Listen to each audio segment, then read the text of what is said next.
fait pas mal de choses. Donc sur le matin, souvent on allait soit à l'école, aider des enfants pour leurs devoirs et après on animait un peu.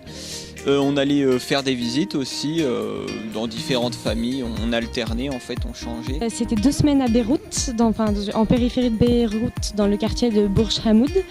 On a suivi les Sœurs de la Charité de Besançon dans leur mission. Elles, c'était vraiment la visite des familles libanaises qui sont dans le besoin ou réfugiées, irakiennes et syriennes. C'était vraiment un apport plus ou moins matériel, surtout très psychologique et humain, relationnel.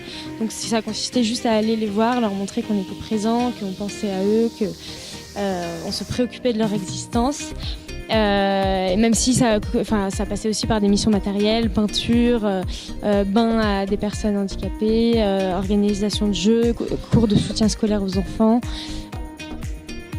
Je pense que je vais être d'autant plus généreux quand je vais rentrer en France, parce que quand je vois à quel point ils sont généreux ici, c'est clair que j'ai des progrès à faire. Et j'essaierai de préserver le regard qu'ont les gens ici et de ne pas tourner les yeux, mais vraiment de garder le regard appuyé sur une personne. On a reçu plein de choses, plein de témoignages, plein d'affections déjà, alors qu'on ne connaissait pas les Libanais et qui se sont montrés très accueillants. Et peut-être que de partir dans un autre pays, ça nous aide à oublier un petit peu toutes nos idées préconçues, tout ce qui nous empêche d'agir, le regard des autres, des choses comme ça.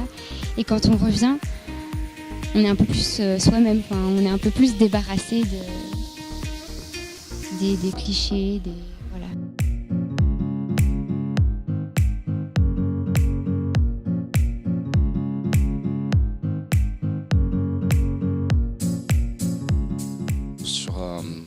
Quand même plusieurs jours, on a pu tisser des relations assez fortes avec les familles que l'on a visitées.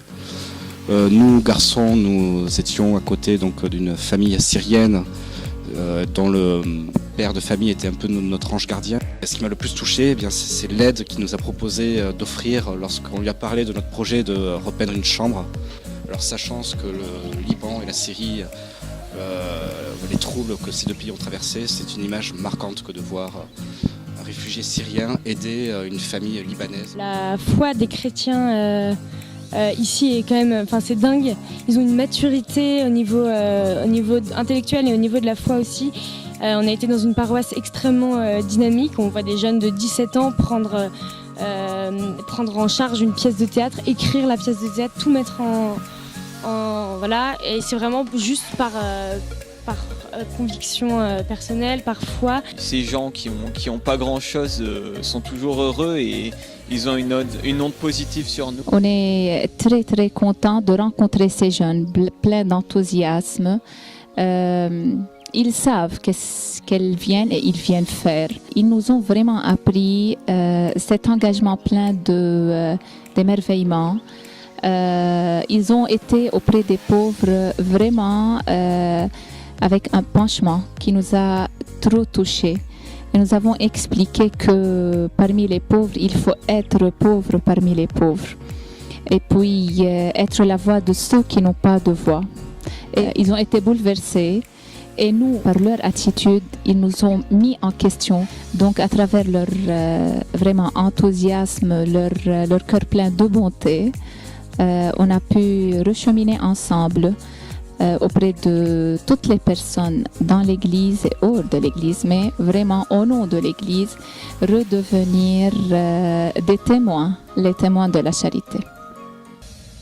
Moi, j'aimerais beaucoup remercier déjà les sœurs de la charité. Merci à l'AED d'avoir monté ce projet magnifique, permettre aux jeunes de s'impliquer dans un projet, de se rendre utile, notamment dans des pays qui vivent des situations compliquées. Je voulais remercier les bienfaiteurs de l'AED qui nous ont permis de partir dans cette très belle mission. Et voilà, ils peuvent vraiment continuer. Je pense que ce qu'on peut vivre et même faire, même si c'est des petites choses sur place, ça aide beaucoup les gens et ça les touche énormément. Je leur dirais de vraiment pas hésiter parce que tout le groupe, on est tous comblés. Écoutez, venez au Liban parce qu'on mange très très bien aussi. Là, on est en train de faire un barbecue dans une belle campagne. Il fait bon et puis C'est la joie simple.